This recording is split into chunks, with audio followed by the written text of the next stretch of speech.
Tête de liste socialiste pour le Var aux élections régionales en Provence-Alpes-Côte d'Azur, Cécile Muscotti, âgée de 27 ans, bénéficie déjà d'une véritable expérience politique.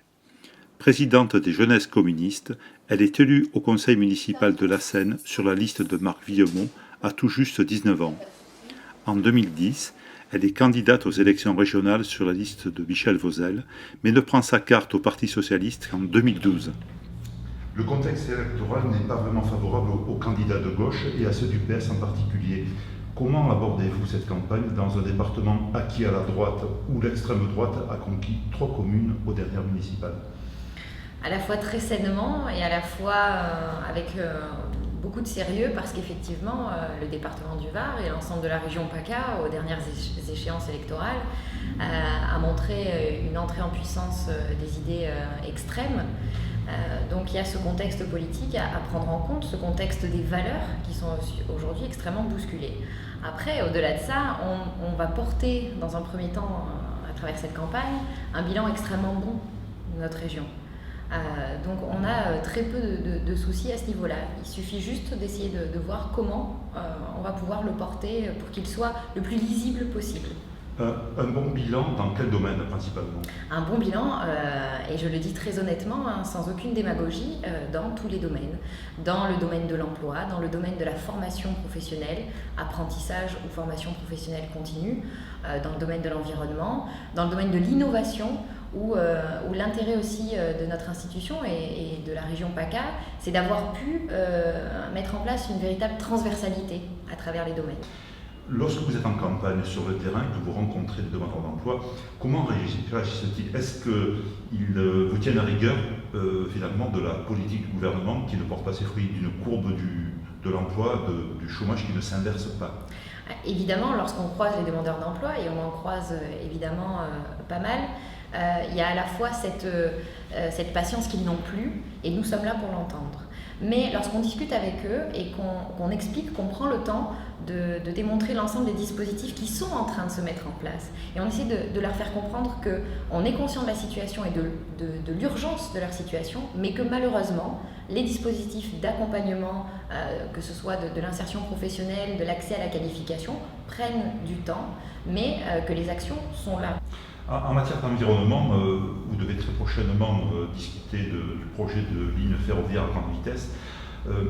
Est-ce que pour vous, c'est, comme pour pas mal de Varois, c'est un sujet majeur sur lequel il va falloir se positionner, prendre une décision?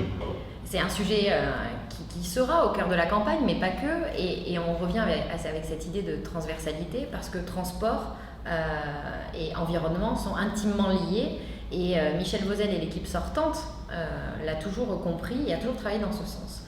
Nous allons avoir d'ici quelques jours une réunion à ce sujet qui nous permettra à la fois d'écouter les divergences de points de vue, parce que ce qui est intelligent et intéressant dans notre groupe de campagne, c'est que nous n'avons pas tous les mêmes avis, et ce qui nous permettra après de communiquer de manière plus officielle sur ce sujet.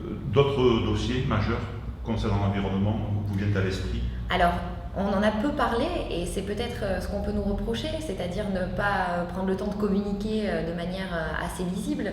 Le marché de transition énergétique a été lancé à la région PACA à travers l'emploi et la formation professionnelle il y a quelques mois. Vous le savez comme moi, lorsque une décision politique est prise et le moment où elle se mettra en place sur le territoire et qu'on en verra tous les bénéfices, il y a ce laps de temps important.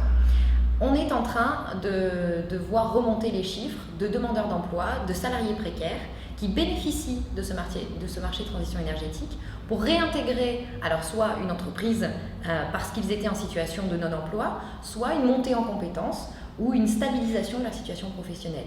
Donc la transition énergétique, excellent exemple de transversalité et de réalisation concrète.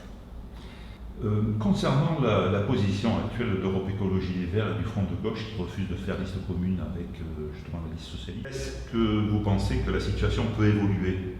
Bien sûr, je reste persuadée que la situation ne peut qu'évoluer et dans le bon sens, c'est-à-dire dans le sens du rassemblement. puisque l'équipe sortante régionale a montré toute son efficacité parce qu'elle était rassemblée. Et l'ensemble de ces années passées autour de Michel Vauzel ont démontré que le bon bilan est partagé aujourd'hui.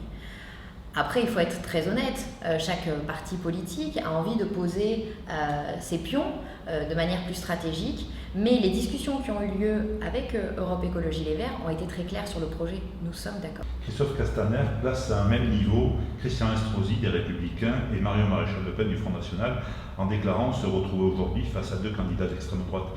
Est-ce que vous partagez la même analyse et la même stratégie? C'est selon vous la bonne méthode pour justement combattre à la fois le FN et tenter de battre J'aimerais que ce soit une méthode ou une stratégie. C'est malheureusement un constat de la réalité ancrée sur nos territoires. Un dernier exemple en tête, lorsque vous voyez que le maire du Pontet, tout fraîchement élu, Front National, est élu deuxième vice-président de l'agglomération, il est élu parce que les Républicains et le Front National ont réussi à stratégiquement s'unir. Donc, et puis on le voit bien sur toutes les sorties récentes de Christian Estrosi, ils se rejoignent sur le fond. Donc on ne peut pas continuer à mentir aux électeurs de cette manière-là, c'est pas possible. Ils attendent de nous du renouveau, et c'est ce qui est en train de se mettre en place sur l'ensemble des départements, et d'arrêter justement de sortir de ces positionnements stratégiques politiciens.